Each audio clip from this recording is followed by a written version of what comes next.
자, 한국 경제가 환율, 단기 외채, 그러니까 외환 보유고가 불안해지고 있다는 거예요. 그리고 부채, 무역, 부동산, 세수, 그리고 예산 전부가 경고등이 켜지고 불안해지고 있어요. 동시다발로 이런 적은 없을 겁니다. 그래서 아까 이야기를 했다시피 한국 경제 지금 원화 환율이 세계에서 주요 43개국 중에서 밑에 한국보다 더 자국의 가치가 떨어진 나라는 3개밖에 없고 나머지 40개국은 한국보다 덜 떨어졌다는 거예요. 자, 이런데도 외화 수급을 모니터링하고 대처를 할 수 있다. 이렇게 문제없다라고 하던 추경호가 어제 말을 바꿔서 역부족이었다. 그러면서 세계 경제가 불확실하고 중국 재봉쇄가 우려된다. 원화 가치가 1,400원까지 밀릴 거다라는 걸 인정하고 나섰어요.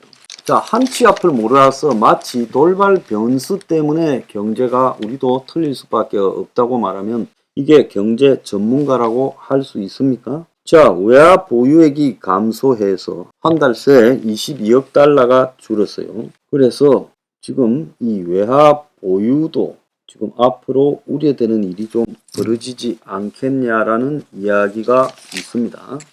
강달러의 원화값이 올해 13%가 하락을 했고 또 외환 보유액은 1년 새 328달러가 줄었다는 거예요. 자, 달러화 대비 원화값 약세가 세계에서 두드러지고 주요국 31개 통화를 보면 그 중에서도 8번째로 많이 떨어졌다는 거예요. 그래서 달러화 매도의 실탄 개입을 현금 들고 가서 해도 효과를 못 보고 있고 지금 대부분 안정이 지금 거의 흔들리고 있고 구두 개입해봤자 이제 이창용이나 추경호 말을 어느 집 개가 짖고 있나 이렇게 보고 이들이 대외 건전성이 문제 없다고 하지만은 전문가들은 환율의 지나친 급등을 좌시해서는 안 된다. 무역 적자가 쌓이면 원화 가치가 더 하락하고 환율이 더 오를 경우 물가를 끌어올려 실물 경제를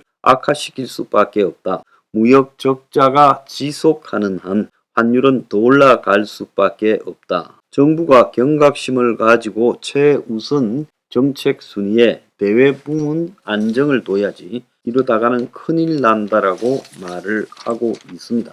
오늘 조선일보 김대중 칼럼에서는요. 윤이 지금 시장통 돌아다니고 이러면서 서민 행보를 하고 있는데 그것은 안 하는 것보다는 좋겠지만은 그걸 가지고 오늘날 안고 있는 세계적 경제 문제들 이게 세계적 차원의 문제고 세계적인 문제고 또 이념적인 문제라서 골목길 돌아다녀서 될 일은 아니다라고 말을 했어요. 자, 그리고 지금 이것뿐만 아니라 달러 강세가 예상 밖으로 길어져서 앞으로 지금 정점이 더 있을 것이다. 더 걸릴 것이다 라고 말을 하고 인플레이션은 잡히기는 하겠지만 빠른 속도로 해결되지는 않을 거다. 강달러가 지속되며 신흥국에 위기가 생길 거다. 수출만 의존하는 구조를 바꿔라. 자, 이렇게 스티븐 로치 예일대 교수가요. 이렇게 말을 했습니다. 이 사람도 세계적 석학으로 인정받는 사람이죠. 미국의 긴축은 이제 시작이다. 2차 대전 후에 아마 국제사회가 가장 도전적이고 위험한 고비를 맞고 있다. 미국의 재정 적자가 확대되면서 미 달러 가치는 앞으로 몇 년간 낮아질 건데 이렇게 이제 낮아지면 한국에 좋은 소식이 될 거라지만 이 사람도 탁상 동문이에요. 왜? 세계가 다 화폐가 남발해서 가치가 낮아지지만 전 세계가 동시에 경제 붕괴의 공포에 휩싸여 있기 때문에 상대적으로 강달러가 당신 생각처럼 짧게 끝나는 게 아니라 오래 유지될 거라는 거예요. 자, 이자는 세계 경제가 침체 국면에 접어들었고 미국은 벌써 접어들었고 유럽은 오래전에 빠졌고 중국의 성장이 급격히 둔화돼서 2023년은 세계 경기 침체 해가 될 것이다. 그래서 글로벌 경제가 다 무너질 것이다. 이렇게 지금 예측을 하고 있어요. 자, 이 와중에 지금 역대급 태풍이 추석 물가 인상을 몰고 올 것이고, 전력값이 사상 최고로 가스는 240%까지 올라가서 겨울이 두렵다. 그래서 에너지 수입액이 작년보다 92%가 급증했고, 상반기 손실이 한전이 14조, 가스공사가 5조다. 세계 가스 대란의 손실이 폭증될 것이다. 정부가 이제 물가 인상 우려에 이 전력 가스 값 인상을 걱정하고 있다. 지금 이런 이야기까지도 나오고 있어요.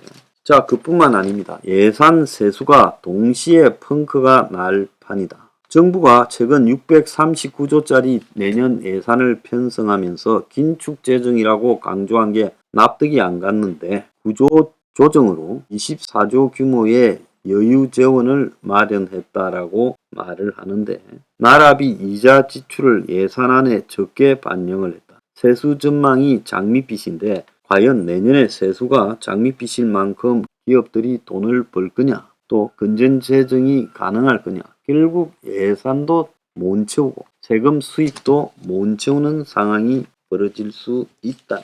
자, 그리고 지금 포치 다시 오나 하면서 귀청이는 위안화, 그래서 이 1달러 7위안이 지금 흔들리면서 통화 가치가, 중국의 통화 가치가 2년 내 최저 수준으로 내려가고 있어요.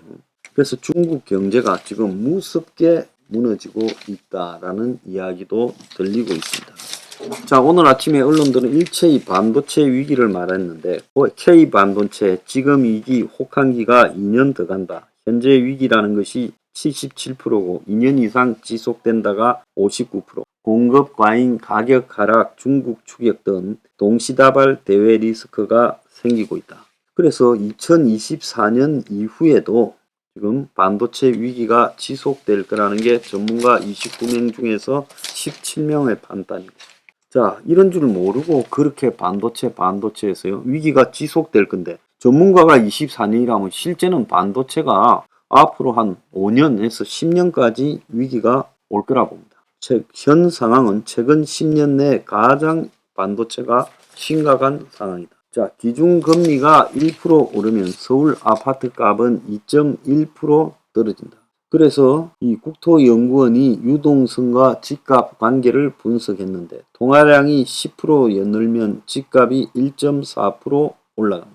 작년에 서울 소득 대비 집값 비율이 19배였다라고 이야기를 하고 있어요. 19년 동안 한 푼도 쓰지 않고 모아야 서울의 아파트를 장만할 수 있다는 것. 자, 비폭탄 공포가 8월 전세 대출 폭증을 막았다. 치솟는 금리에 사람들이 전세에서 이자 내느니 월세가 낮다라고 이렇게 돼간다. 그래서 전세금 상한 움직임도 가속된다. 자, 이제 전세금을 빌리는 것도 겁을 먹고 있다. 15억 이상은 주택담보대출 금지시켜 놓은 부분을 풀어주려고 하는데, 이걸 풀었다가 뭔 일이 생길지 몰라서 지금 쫄고 있습니다.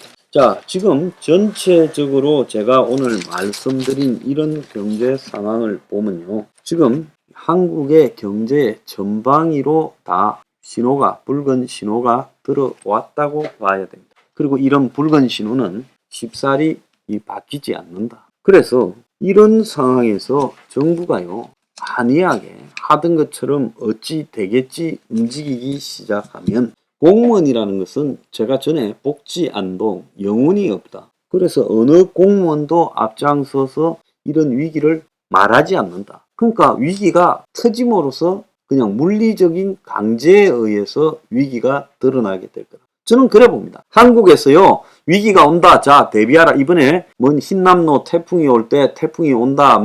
제주도 남방에 왔다. 뭐 통영에 상륙했다. 울산 포항으로 해서 동해로 갔다. 이런 식으로 위기를 경보하고 사전에 위기가 오는 부분에 대해서 침수 지역에는 이 모래주머니를 쌓고, 또 가게들은 앞에 목책을 세우고, 이런 일들을 하고, 또 사람들이 못 차나 위험한 지역에는 못 지나가도록 하고, 또 무너질 수 있는 담벼락은 미리 제거하고, 이런 것들을 위기를 경보하고 위기에 대응해서 피해를 최소화하기 위해 할 수 있는 역할이지 않겠습니까? 그런데 실제로요, 그런 거는 하면서 경제 위기가 전방위로 지금 나빠지고 있어요. 자, 부채는 제가 하도 여러 차례에서 오늘 따로 구체적으로 언급하지는 않습니다. 그럼 이렇게 전방위로 동시에 나빠지고 있다고 하면 이것에 대해서 공무원들이 말을 하고 그 다음에 국민들에게 시그널을 보내고 그래서 해야 될 일을 위기 앞에 해서는 안 될 일을 못하게 하고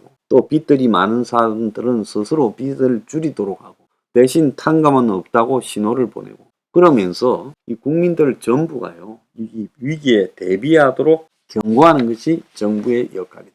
그런데 경고하지 않습니다. 뭐 대외 건전성이 좋다. 연말에 3%갈 것이다. 그리고 빅스텝은 없다. 이런 헛소리만 하고 있어요. 무역수지 적자지만은 한국에 해외에서 생산한 물건들의 부분이 있어서 경상수지는 나쁘지 않다. 그래서 자꾸 이런 이야기들을 함으로써 위기가 아닌 것처럼 포장하고 있다. 이렇게 감춘다고 위기가 안 터질까요? 저는 이번에 경제 위기를 침묵한 관료, 책임 있는 자리에 있는 사람들은 위기가 와서 대처가 안 되고 경제가 무너지면 다 깜빵 보내야 된다. 이거는요, 직무유기도 보통 직무유기가 아니라는 겁니다. 마땅히 해야 될 일을 공무원이 하지 않아서 수많은 국민들을 위기에 몰아넣고 죽게 만든다면 그것이 직무유기지 뭐가 직무유기입니까? 높은 뱃을 하고 싶으면요 솔직할 책무도 있다는 거죠.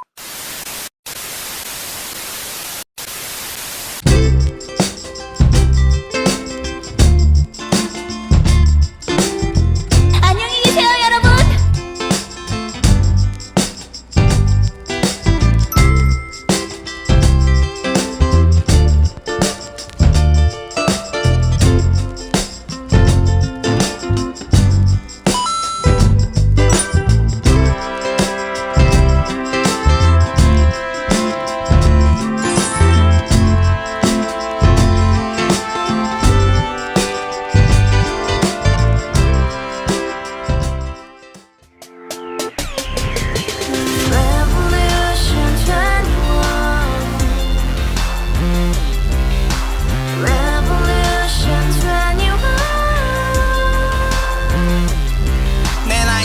월세 30 코인빚만 300 서울에 온 지 벌써 10년 아둥바둥 버텼지만 여전히 난 반지 하에 제왕 곰팡이 연문제약 내비랑 깡통망통 완전히 폭망 90원 창문만큼 작아진 내 꿈 연애 결혼 내 집 모든 게 헛꿈 1년 전 떠난 여친 울며 말했지 같이 써봤자 평생 가본 게 꼭꼭꼭하지 가바후스 700 나도 소유주 가바후스 700 나의 소유주 택시기사 우라부지 마트 캐셔 울어무니 우리 집안 다 털어봤자 후줄 그래 개선민 내 미래 거기서 팍 끝난 거지 팍 더 이상 노력 따윈 괴물이 스펙 찾아서 말리 비오는 날 알바 잘려 맨날 학원 날 개쳐 발려 밤비 내리는 양화대교 홀로 걷고 있을 때 현수막에 아로 새겨진 평당 700짜리 아파트 다같이 소리 질러 혁명 21 가바후스 700 나도 소유주 가바후스 700 나의 소유주 You and I, we live together in the house, brand new day, and your dream had just begun. Yeah.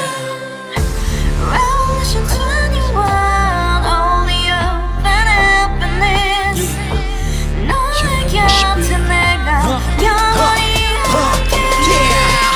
지금까지 정치인들 입만 열면 찝찝찝 개소리 멍멍멍 쳤다 하면 뻥 잘난 부모 만나 잘난 학교 나오면 뭐하나 우동살이 꽉 찬 대가리 깡통 소리 통통 저 푸른 조원이의 그림 같은 집을 짓고 평상 4천 팔면 뭐해 평생